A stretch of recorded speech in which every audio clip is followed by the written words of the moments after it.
ಪ್ರಾಯಶಃ ರಾಜ್ಯದಲ್ಲಿ ಚುನಾವಣಾ ಪ್ರಕ್ರಿಯೆ ಜೋರಾಗಿ ಕಾವೇರ್ತಾ ಇರುವುದನ್ನು ನಾವು ಕಂಡಿದ್ದೇವೆ.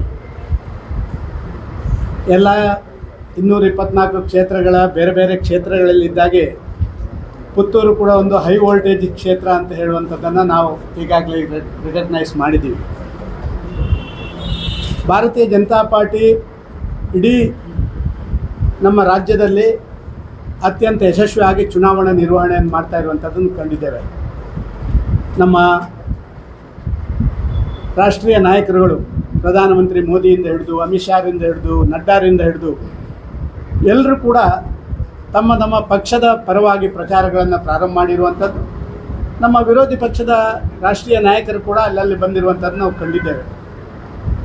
ಆದರೆ ಕಳೆದ ಒಂದು 3-4 ದಿನದಿಂದ ಪ್ರಧಾನಿ ಮೋದಿಯವರ ಆ ರ್ಯಾಲಿಗಳು ಹೇಗಿತ್ತು ಅಂತ ಹೇಳುವಂಥದ್ದನ್ನು ಮಾಧ್ಯಮದವರು ಇಡೀ ಕರ್ನಾಟಕಕ್ಕೆ ಮಾತ್ರ ಅಲ್ಲ, ದೇಶಕ್ಕೆ ಮಾತ್ರ ಅಲ್ಲ, ಜಗತ್ತಿಗೆ ತೋರಿಸಿಕೊಡುವಂಥ ಕೆಲಸ ಕಾರ್ಯಗಳನ್ನು ಮಾಡಿದ್ದಾರೆ.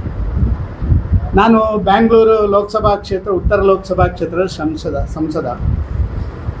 ನನ್ನ ಕ್ಷೇತ್ರದಲ್ಲಿ 4.5 ಕಿಲೋಮೀಟರ್ ರ್ಯಾಲಿ ಮಾಡಿದರು ಪ್ರಧಾನಮಂತ್ರಿ. ಅಕ್ಷರಶಃ ಮಾಧ್ಯಮಗಳ ಮತ್ತು ಪೊಲೀಸ್ಗಳ ಮುಖಾಂತರ ನಮಗೆ ಬಂದಂಥ ಮಾಹಿತಿಗಳ ಪ್ರಕಾರ ಸುಮಾರು 3.5 ಲಕ್ಷ ಜನ ಪ್ರಧಾನಮಂತ್ರಿಯರಿಗೆ ತಮ್ಮ ಆ ಭರವಸೆಯನ್ನು ಕೊಡುವಂಥ, ಆ ವಿಶ್ವಾಸವನ್ನು ವ್ಯಕ್ತಪಡಿಸುವಂಥ ಆ ಒಂದು ರ್ಯಾಲಿ ನಡೆದನ್ನು ಕಂಡಿದ್ದೀವಿ. ಮರುದಿವಸ ಕೋಲಾರದಲ್ಲಿ ನಡೆದಿತ್ತು. ಕೋಲಾರ ಹೇಳಿ ಕೇಳಿ ನಮಗೆ ಸ್ವಲ್ಪ ಬರಡು ಪ್ರದೇಶ. ಕೋಲಾರ, ಚಿಕ್ಕಬಳ್ಳಾಪುರ, ಬ್ಯಾಂಗ್ಳೂರು ಗ್ರಾಮಾಂತರ. ಅದ್ಭುತವಾದಂಥ ಒಂದು ಸಮಾವೇಶ. ನಿನ್ನೆ ನಮ್ಮ ರಾಷ್ಟ್ರೀಯ ಅಧ್ಯಕ್ಷರು ನಡ್ಡಾರು ನನ್ನ ಕ್ಷೇತ್ರದಲ್ಲಿ ಪ್ರವಾಸ ಮಾಡಿದರು. ಅವರು ಕಾರ್ಯಕ್ರಮಕ್ಕೆ ಬರುವಾಗ ಮಳೆ ಬರ್ತಾಯಿತ್ತು, ಸುಮಾರು ಅರ್ಧ ಗಂಟೆ ತಡ ಆಗಿತ್ತು. ಒಂದು ಜನ ಸಮೂಹ ನೋಡಿ ನಡ್ಡಾರವರೇ ನಮ್ಮನ್ನು ಪ್ರಶ್ನೆ ಮಾಡಿದರು, ಈ ಮಳೆಯಲ್ಲಿ ಕೂಡ ಇಷ್ಟು ಜನ ನಿಂತು ನಮಗೆ ಭಾರತೀಯ ಜನತಾ ಪಾರ್ಟಿಗೆ ಆಶೀರ್ವಾದ ಮಾಡಲಿಕ್ಕೆ ತಯಾರಾಗಿದ್ದಾರೆ, ಅಲ್ಲಿ ತುಂಬ ಸಂತೋಷ ಆಯಿತು ಅಂತ ಹೇಳುವಂಥ ಮಾತನ್ನು ಹೇಳಿದ್ದಾರೆ. ವಾತಾವರಣಗಳು ಅತ್ಯಂತ ವೇಗವಾಗಿ ಭಾರತೀಯ ಜನತಾ ಪಾರ್ಟಿಯ ಕಡೆ ಬೀಸ್ತಾ ಇದೆ.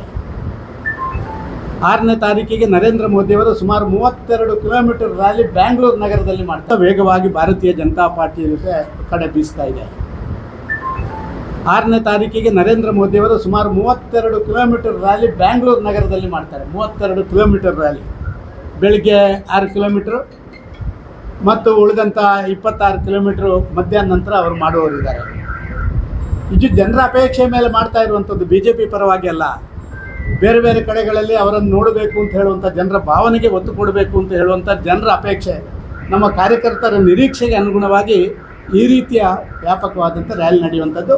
ಯಾವುದೇ ಸಂದರ್ಭದಲ್ಲಿ 130ಕ್ಕಿಂತ 1 ಸೀಟು ಕೂಡ ಕಡಿಮೆ ಆಗುವುದಿಲ್ಲ. ಪುತ್ತೂರು ಕೂಡ 130ರಲ್ಲಿ ಇರ್ತದೆ ಅಂತ ಹೇಳುವಂಥ ಮಾತನ್ನು ನಾನು ಈ ಸಂದರ್ಭದಲ್ಲಿ ಹೇಳಲಿಕ್ಕೆ ಇಚ್ಛೆಪಡ್ತಾ ಇದ್ದೇನೆ. ಒಂದು ರೀತಿಯಲ್ಲಿ ಇವತ್ತು ನಮ್ಮ ಆಧಾರ ಸ್ತಂಭಗಳೇನು ಅಂತ ನೀವು ಕೇಳ್ಬೋದು. ಸರ್, ನಾವು ಕರ್ನಾಟಕದಲ್ಲಿ ಒಂದು ವಿಶೇಷ ಪ್ರಯೋಗವನ್ನು ಭಾರತೀಯ ಜನತಾ ಪಾರ್ಟಿ ಮಾಡ್ತಾ ಇದೆ. ರಾಜಕಾರಣಕ್ಕೆ ಹೊಸ ಅಧ್ಯಾಯ ಬರಬೇಕು ಅಂತ ಹೇಳಿ ಕರ್ನಾಟಕವನ್ನು ನಮ್ಮ ಹಿರಿಯರು ಆಯ್ಕೆ ಮಾಡಿದ್ದಾರೆ.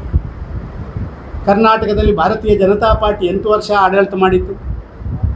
JDS ಸುಮಾರು 10-12 ವರ್ಷಗಳ ಕಾಲ JDS ಆಡಳಿತ ಮಾಡಿತ್ತು. ಸುಮಾರು 50 ವರ್ಷಗಳಿಂದ ಮೇಲ್ಪಟ್ಟು ಕಾಂಗ್ರೆಸ್ ಆಡಳಿತ ಮಾಡಿತ್ತು. ಎಲ್ಲ ಪಕ್ಷಗಳು ಚುನಾವಣೆ ಬಂದಾಗ ಭರವಸೆ ಕೊಡ್ತವೆ. ಎಲ್ಲ ಪಕ್ಷಗಳು ಆಡಳಿತ ಮಾಡುವಂಥ ಸಂದರ್ಭದಲ್ಲಿ ಏನು ಮಾಡ್ತಾ ಇದ್ದಾವೆ ಅಂತ ಹೇಳುವಂಥದ್ದು, ಇದಕ್ಕೆ ರಿಪೋರ್ಟ್ ಕಾರ್ಡ್ ಅಂತ ಹೇಳ್ತಾರೆ.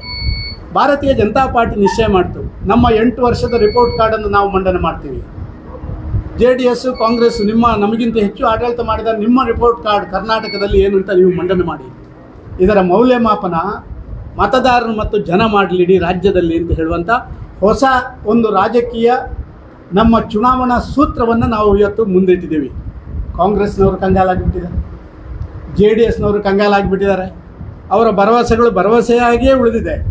BJPಯ ಭರವಸೆಗಳು ಎಲ್ಲವೂ ಈಡೇರಿದೆ. ಅದು ಕೇವಲ ರಾಜ್ಯದಲ್ಲಿ ಮಾತ್ರ ಅಲ್ಲ, ಕೇಂದ್ರದಲ್ಲಿ